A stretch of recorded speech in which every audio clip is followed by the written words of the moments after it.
Hey there, and welcome to Main Street Living. I'm Cheryl Nelson. Hey guys, I'm Quincy Carr. And I'm Danielle Alvari.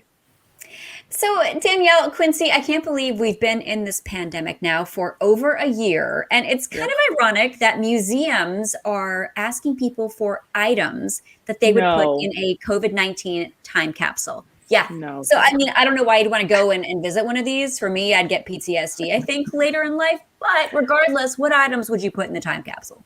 This is my item. Okay. We put this together sometime last year, but if not this, then definitely the final bill of my wife's student loan. We paid that off last year. So there you go. Yeah. Danielle? Yes.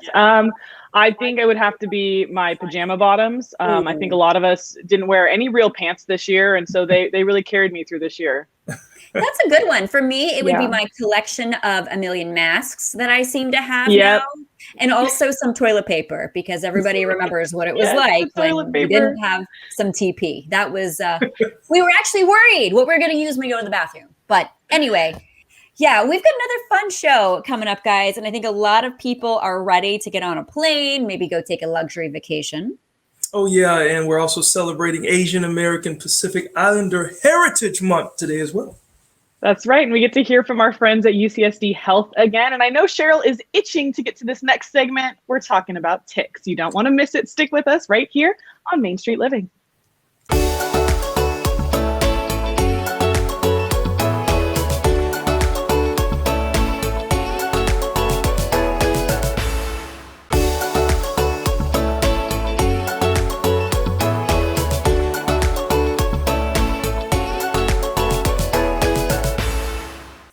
All right, welcome back to Main Street Living. Ladies, I know May is the month when we all start doing a few more activities outside, especially as the weather warms up. Is that right, Cheryl? Absolutely. And May is a great time for Lyme Disease Awareness Month. And here with all kinds of information about Lyme disease and how to prevent it is author and communications director of LymeDisease.org, Dorothy Leland. Welcome to Main Street Living. Thank you so much for joining us today. Thank you for having me. All right, so we've all heard of Lyme disease. I get very paranoid about it. In fact, when I pull ticks off myself, I will actually mail them in to places where you can get them tested for Lyme disease. That's how paranoid I get about this. And prepared, Cheryl, prepared. Yeah, prepare with Cher. That's what I do. But if Lyme disease has not touched us personally, we probably don't know much about it. So break it down for us. What exactly is Lyme disease? Well, basically, it is a bacterial infection that is transmitted by ticks. And you're talking about being outside. That's where ticks are, is outside. And so that is something that you want to avoid having contact with. You discussed being paranoid. I think a little bit of paranoia is warranted here. Not too much paranoia. There's things you can do to protect yourself, and but a little bit of paranoia is okay. So basically, Lyme disease, if it's not caught early and treated adequately, can lead to all kinds of problems, all kinds of physical problems. It starts out with sort of flu-like symptoms, and it can lead on to many, many things: heart problems, brain problems, joint problems, gastrointestinal problems. It can it can cause intense pain. It can cause intense fatigue, and it can last a long time for people. And it's one of those things. Better, immediately figure out that you have it. Well, the best thing is avoid it. If you can't avoid it, figure out that you have it, get properly treated, and you're going to be in a much better situation. So we've been hearing more about Lyme disease this past year, obviously, because some of the symptoms overlap with COVID-19. What are some of the similarities? Well, basically, preliminary symptoms of the two are can be very similar. Fever, chills, fatigue, aches and pains, generally feeling like you have the flu. And so I get contacted by a lot of patients, and one person that contacted me said that he'd had these kinds of symptoms. He'd gone to his doctor. They said, oh, maybe you got COVID. They tested him. No, don't have COVID. Went home. He was still sick a week later. Oh, let's test you for COVID again. He got tested for COVID 3 times until somebody said, no, maybe it's something else. It turns out that he had Lyme disease. But what happened was that delayed his getting treatment. And so, so if you don't want, yes, in the time of the pandemic, you start, I know if I even sneeze, I think, oh my God, do I have COVID? And it's like, well, allergies. Right. But so it's not, it's not an unreasonable thing to think when you have those circumstances, but it's important to look further and to see if it's Lyme disease. It's important to be your own advocate, right, as a patient, especially. But I know what you mean. If I cough in the grocery store, I'm like, it's allergies, I swear. Yeah, it's so important to know that. And sometimes you might not even see the tick on you. I mean, they could be in weird places on your body that you never see and you never know they have, and then they fall off. But sometimes you do see them. And I've heard something about the telltale rash that might appear. Is that something that people should be looking out for? Well, definitely should be looking out for it, but it's important to know that not everybody gets a rash. Oh, I didn't know that. So there are people that otherwise, definitively, had Lyme disease, but they were never aware of a rash. And so it could be that it's on your scalp underneath your hair and you didn't see it. It could be in the middle of your back and you didn't see it, or it could be that you didn't have it. So it's, yes, that's a sign that if somebody, if you have one, they often call it the bullseye rash. Right. But it's important because sometimes it looks like a bullseye. But if you discount something that doesn't look exactly like a Target logo, you're going to maybe miss it. And in fact, there was a study that just came out recently that was saying about the rashes that most of them don't look like a bullseye. Most of them are just round and red. And so there are different, and there can be different colors. Some of them are more pinky, some of them are more orange. And of course, on people with the darker skin, the rash might not be noticeable or might look very different.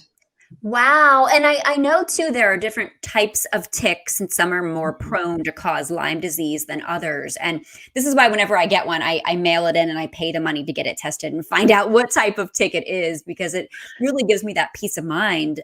But what types of ticks cause Lyme disease? Well, basically, it's in what's called Ixodes ticks, and they are on in much of the country. It's Ixodes scapularis. On the West Coast, it's called Ixodes pacificus. But there are other ticks that can carry other stuff that you don't want to have either. So it's important. It's really a good idea to just avoid ticks entirely, and because there's something ticks can carry multiple pathogens, diseases, and so you can get one tick bite that could give you Lyme and something called Babesia, for instance, and there are other and those have to be treated differently. They're separate diseases and require different kinds of treatment. And so sometimes, if you just get treated for Lyme, that doesn't solve your problem. So you really, there's lots of stuff. There's something like 900 different kinds of ticks in the world. Oh my gosh. Most of them are, they're not all in the United States, and most of them don't even bite humans, but enough of them do bite humans that you don't want anything to do with them. No, they're creepy.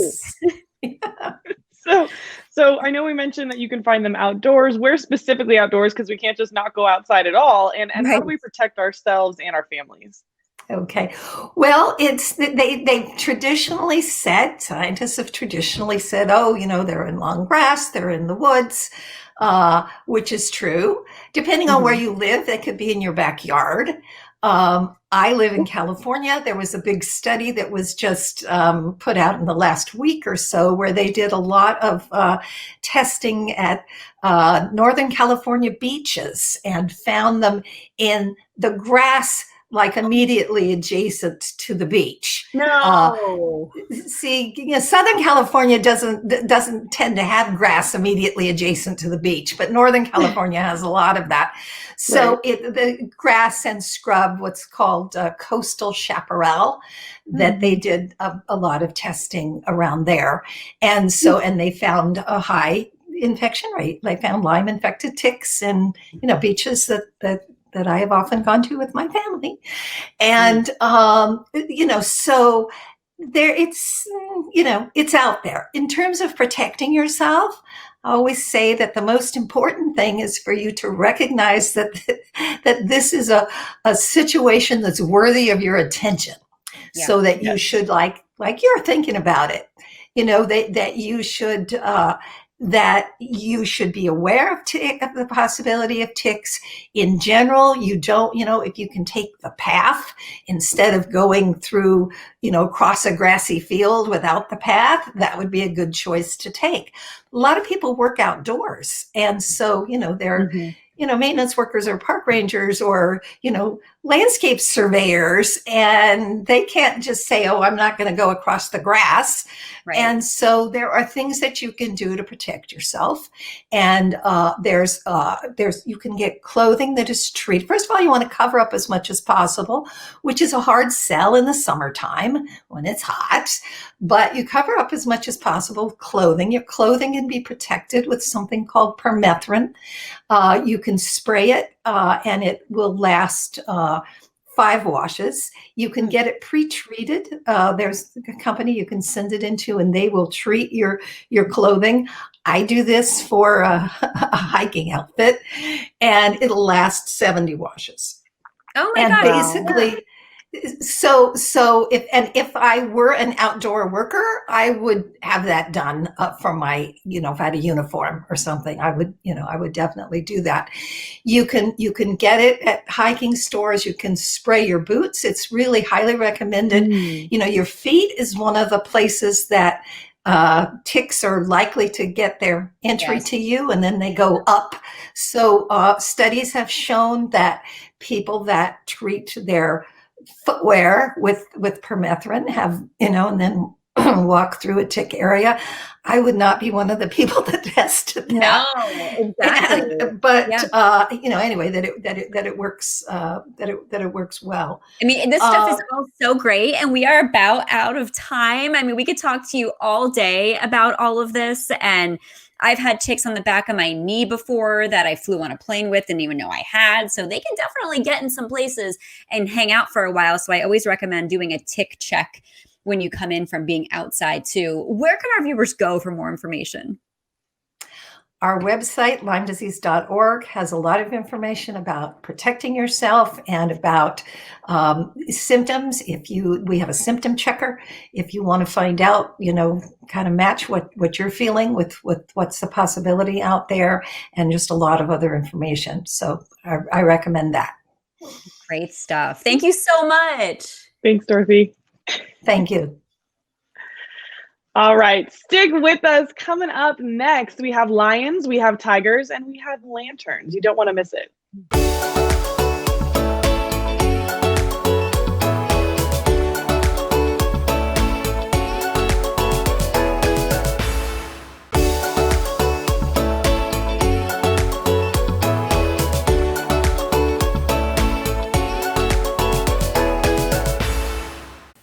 Welcome back into Main Street Living. If you just saw our last segment, we heard that May is Lyme Disease Awareness Month. During the break, Cheryl checked head to toe for ticks, so she's all clear. I'm just not feeling any itchiness now. I don't know, I kind of am itchy, actually.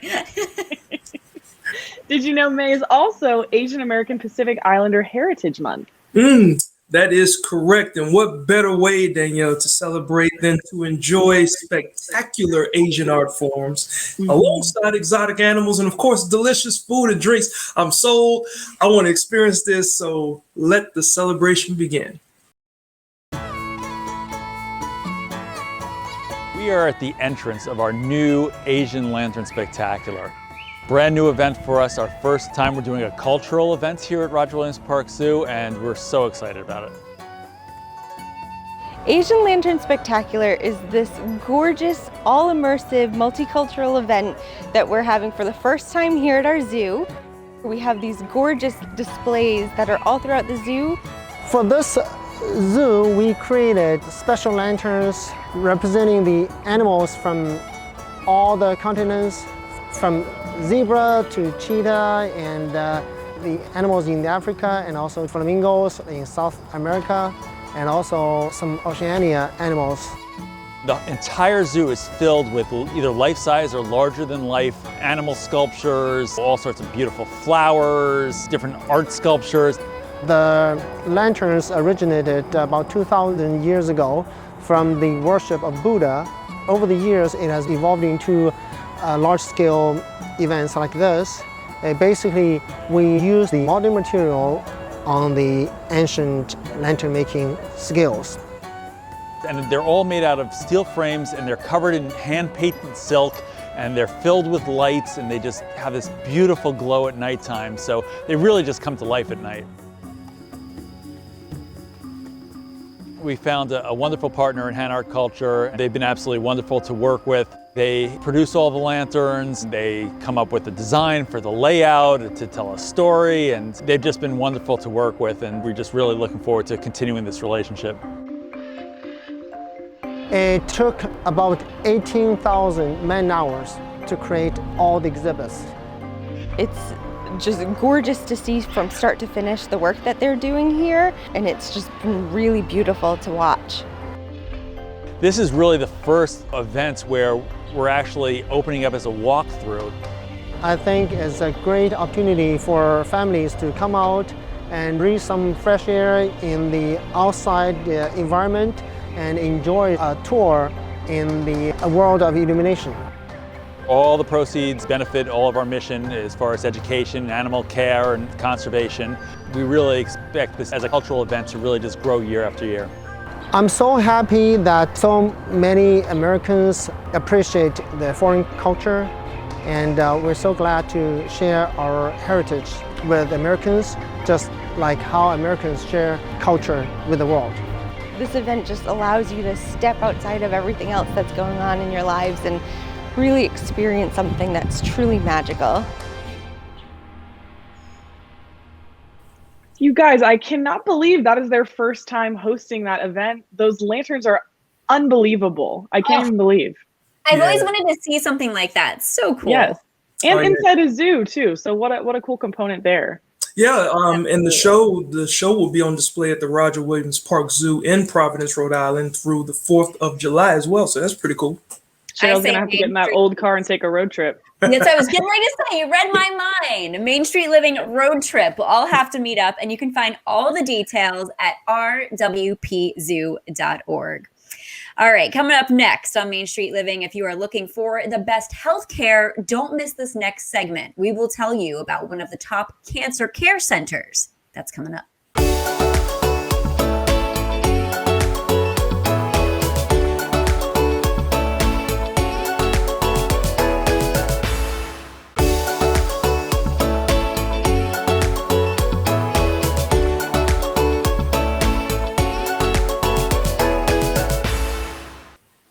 Hey, welcome back to Main Street Living. Now, no matter how focused we are on health and wellness, sometimes illnesses still happen. I know. So if you or someone you love is one of the 1.8 million Americans who receive a cancer diagnosis this year, you want the absolute best treatment available. And luckily, cancer treatments keep getting more and more effective. Moore's Cancer Center at UC San Diego Health has been designated as one of the country's top cancer care centers. Take a look.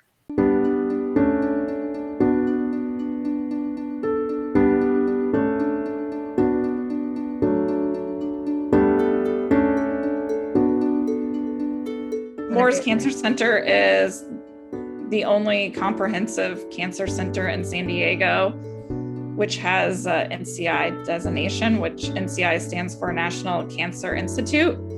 And this is designated to only the highest possible ratings for cancer centers in the country. And that means that it's experts in every medical subspecialty pushing boundaries for difficult to treat cancers. We have a unique blend of cancer research and patient care, which really helps us take care of the whole patient from research, from bench to bedside interventions with the latest research, and we're really pushing the boundaries to treat each individual cancer as much as possible. We're very proud of our leadership here in the community at UCSD. We just got accreditation from the National Accreditation Program for Rectal Cancer, which really shows our multidisciplinary approach and that we're treating not just one cancer, but the patient, and that we're treating each cancer uniquely and that we're at high level in care. We recognize that no two patients and no two cancers are alike. And so we really feel that cancer care is as unique as you. So you as the patient, and we take each patient as an individual. We treat them as individuals. We really listen to their needs and concerns, create an environment that's healing with gardens and supportive environment. And so we really feel like we want to treat both the patient, mind, and body with the whole patient. We treat all types of cancers, from the common types to extremely rare cancers. Our physicians are setting treatment standards nationwide for more than 200 types of cancers. But the most important cancer that we treat is yours. And we also work as a multidisciplinary approach. So when you see one of our doctors, you're going to see different all of the doctors that are treating your cancers: radiation oncology, medical oncology, and surgeons will all be on a team that work to treat your cancer. When we put in the time and care into our patients, they really appreciate it. They feel grateful when we take the time to really talk to them. I feel like they feel heard and feel like we're really listening to them and that we're helping them really beat this cancer diagnosis and helping them be stronger and feel better about the outcomes. Oh, guys, I love what you said there at the end about the most important cancer they treat is yours. So they really treat, each individual case. That's how it needs to be for everyone, everywhere. And you can find more information about what UC San Diego Health has to offer at health.ucsd.edu/cancer. And stick with us right here on Main Street Living, because we're going golfing, but we're not bringing any clubs.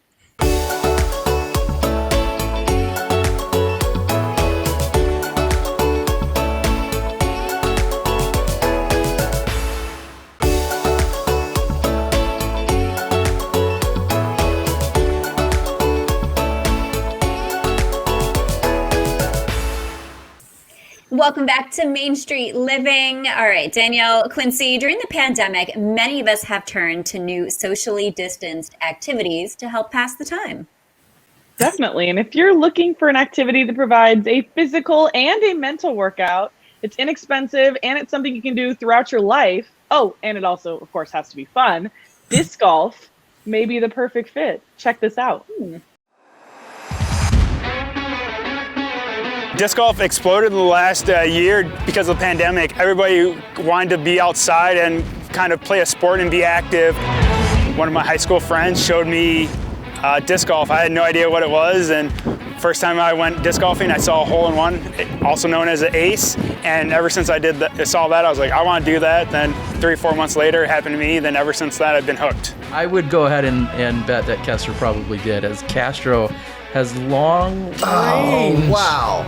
Wait a minute. When I say I'm a professional disc golfer, they're like, what? Wait, what? Then I say a professional frisbee golfer, and they're like, oh, I know what that is. So when people say disc, they think of like a CD or whatever. Then you say frisbee, and they think of an actual frisbee. So in traditional golf, you have your irons, you have your woods, you have your putters, you have your hybrids. Same thing for disc golf. You got your putters, you got your mid-range, your fairways, and your drivers. The drivers are going to be a little bit thinner to cut through the wind. The fairways are going to be a little bit slower, which is a little bit thicker. The mid-range thicker, and the putters are going to be a little bit thicker as well. Everything has a purpose. If I handed you a disc right now, you had no idea what it does because they look the same, but realistically, as you throw them, they're going to go different shot shapes and areas for it.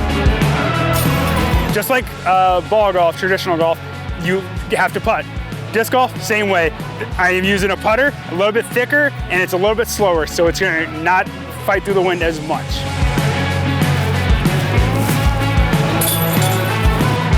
It's definitely worth playing, and it's a good exercise. My first summer, I lost 100 pounds playing disc golf. It wasn't even the goal, the plan. I just was addicted, and lots of walking and exercise. And definitely invite all you guys watching this to go pick up discs anywhere. I think you'll be hooked by the flight just like I did right away.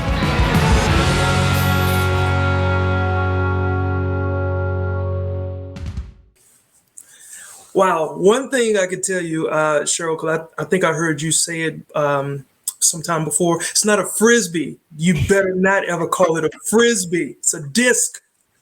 All right. I won't do it. And at the end there, I know we saw him walking through that tall grass. So hopefully check yourself for ticks after you disc golf. And remember, you can find everything you need to know about disc golf and where to play at the Professional Disc Golf Association's website, pdga.com. You got it right, ladies. Now that the weather is getting warmer, you may be looking at vacationing and doing it with a touch of luxury. So you don't want to miss what we have for you coming up after this quick break.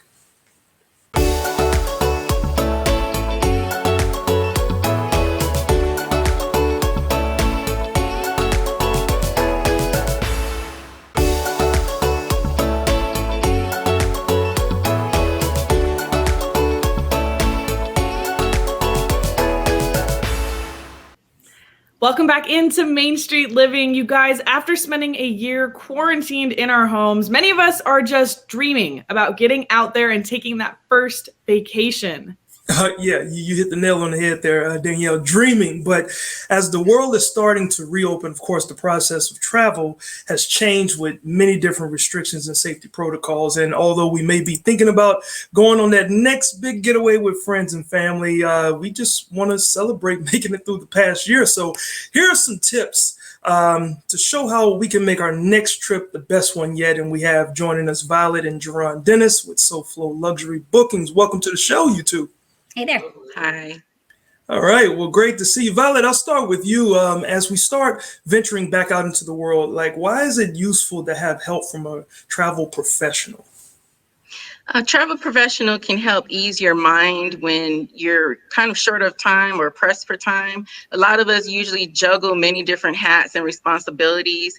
So especially if you're a professional and say you're a full-time working parent, time is of the essence. You have a lot of appointments, you have a lot of running around, and you just need someone that can help take that stress off of you and give you peace of mind. So if you develop a good relationship with your travel advisor, that would be somebody that you can go to over and over again and know that they can communicate and give you everything that you need.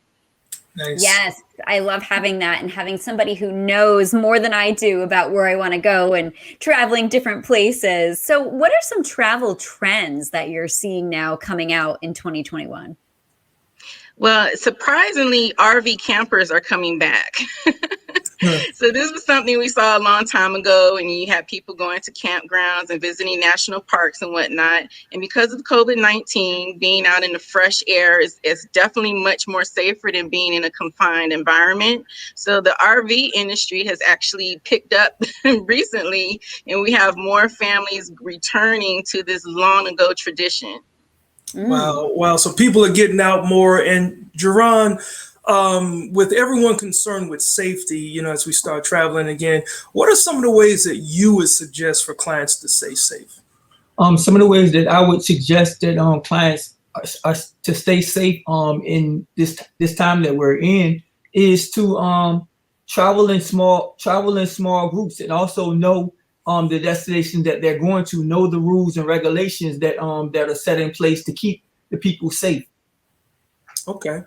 Very nice. And then what are some other things that people are going out and doing now? Well, some of the things that people are getting out and doing, and they want to feel safe, so they're traveling with immediate family. Those that are staying in their household. So when they when they decide that they want to go and do these things, we suggest things that are more personable, that they can enjoy with their families, more things that they can have control over. Or whereas instead of booking a resort, we suggest that they book a private villa or condo, something where they can have more control over. It's not a whole lot of people that will be coming in and out of their space. Right. Yeah, and to follow that up, you guys also, have luxury excursions with, cars. You have chefs, you have barber services, and more, right? Yes, we have networked with private barbers, private chefs, makeup artists, nail technicians that will actually come to these private condos of villas that they're staying in, and actually come to them instead of actually going to a barbershop or actually going to a nail salon. So it works out a lot better. They feel more comfortable knowing that, that's the only person that they're gonna have to actually be seeing, and that person actually comes to them at the time that we arrange for them when they tell us when they want the barber, when they want the nail technician. It's more convenient because they actually set the times up. That is the way to live, having everybody come to you. You have your own private villa, but it makes me wonder, is this affordable? Is this only for the uber rich? No, it's not. It's definitely not just for the uber rich. What we're doing is we're having small groups and families coming together, and we're breaking down what the cost is to them. So pretty much as they get their families together, pretty much it's a lot affordable for them because they're coming in small groups. And actually, when they come in small groups, we're actually working with the vendors and setting up group rates to where the vendors and the clients know what these rates are, and it's more affordable for them. I got you. Well, Violet, any last words of advice for viewers who are anxious about getting back and exploring out there and just relaxing? Yes, especially during COVID-19, you want to visit websites such as travel.state.gov, and there you can get information about any travel restrictions for the states or countries that you plan on traveling to.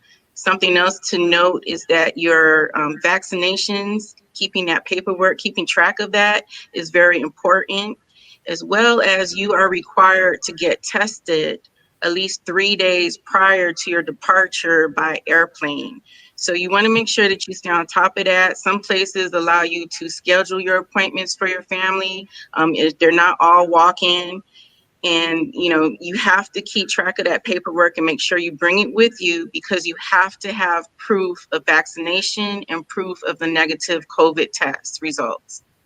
Oh, wow. Okay. So you have to have both. So having the vaccination is not just what you need, right? Yes. And also the travel restrictions for different countries changes all of the time. So regardless, for instance, this summer, the cruise industry does plan on reopening around July, possibly.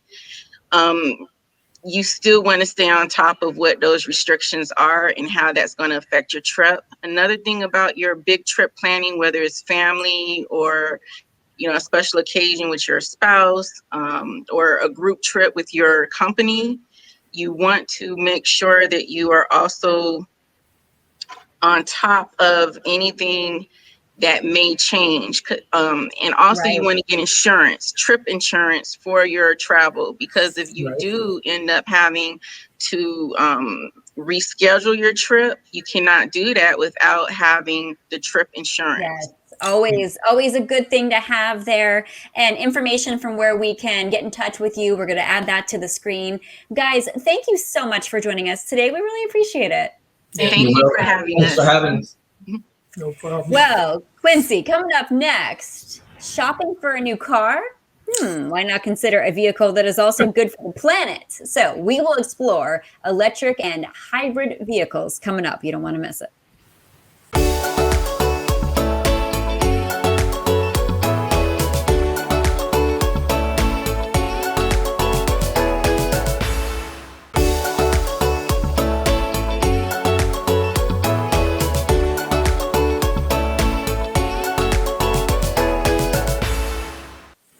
Welcome back into Main Street Living. Cheryl, I think this is a time that I need to tell you, Quincy and I are very concerned for your car.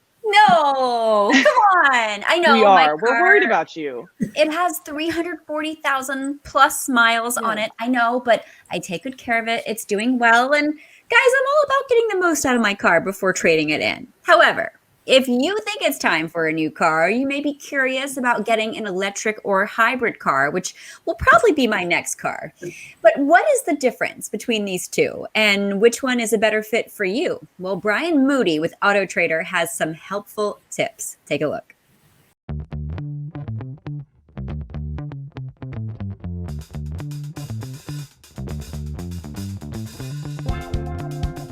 When it comes to buying an electric car, there's a couple things to keep in mind. Electric cars, for the most part, they work like a normal gasoline-powered car, but they do feel slightly different. So going for a test drive in an electric car is super important before you make that final decision. But in addition to that, there's a few things to balance. You're going to have to balance price, range, and space. Most electric cars are smaller than, say, the average truck or SUV. So you have to consider those three things if you're serious about putting an electric car in your driveway. The first thing you have to do is be realistic about how you use your car. And I would advise this of people, even if they're buying a gasoline-powered car or a hybrid or whatever it is, figure out what your needs are, because there's no point in getting a car of any kind, then getting it home and finding out, oh my gosh, my dog won't fit, or my child booster seat is too hard to put in. So if you're serious about a certain kind of a car, whether it's electric or gas powered, bring your stuff to the dealership and say, I need to really get my life into this car, and let's just see if that will work or not. That's one way of doing it. But also be realistic about how much you drive every day. If you drive 100 plus miles each way every day, you're gonna need something that can accommodate that. But if not, you know, something maybe smaller or lesser could work for you. Hybrids are going to be less expensive, and they work more traditionally. So a traditional hybrid, let's just say the Honda Accord hybrid, it's the kind of a car that uses gasoline and electricity, but you never plug it in. You just gas it up and you drive it like a regular car. The engine and the brakes develop some electricity so that it uses that in long distance driving or when you're in a parking lot to get great gas mileage. So hybrids are less expensive, but electric cars can run fully on electricity. You never have to go to a gas station ever again. One of the reservations I have about electric cars and buying them used is that you want to make sure that there's a warranty. So let's just say, worst case scenario, you buy a gasoline powered car and the engine or the transmission just completely shot and you didn't know it. Well, you're going to be out, you know, maybe the most a couple $1,000s, maybe you can use your credit card. It's not the end of the world. If an all-electric car fails and the batteries are completely spent, that's very expensive, and it might be cost prohibitive to repair that car. So make sure that you get a warranty when you buy a used electric car. We have our list of best electric cars for 2021, and we picked 10 cars that we think are the best of the best. And the criteria we set for that is that the car had to have a plug. So we did not include hybrids other than plug-in hybrids. So there's two different kinds of hybrids: gasoline electric hybrids or a plug-in hybrid, which uses electricity part of the time. Our rules were the car has to have a plug and it has to be available within the next 6 months. So we came up with a list that have some, I think, really great cars. And if the average person were to drive them, I think they would agree. Oh my gosh, guys, this is so cool. I really didn't know the difference between electric and hybrid. I didn't realize that there were some hybrid cars that you can actually plug in, others that you can't. But I think it's great for the environment, right? Yeah. Yeah, I've seen a few of my friends, like they have like Teslas, so they actually have to have an outlet installed in their garage. So pretty interesting. Yeah, that's the future, cool. I think. Oh, it definitely is the future. Yeah. Cool stuff. Great job by Brian. And Brian is a monthly contributor to our sister year review show, Creative Living. And you can always find more car tips at autotrader.com. All right. Well, we are on the go, and we got more with Main Street Living coming back.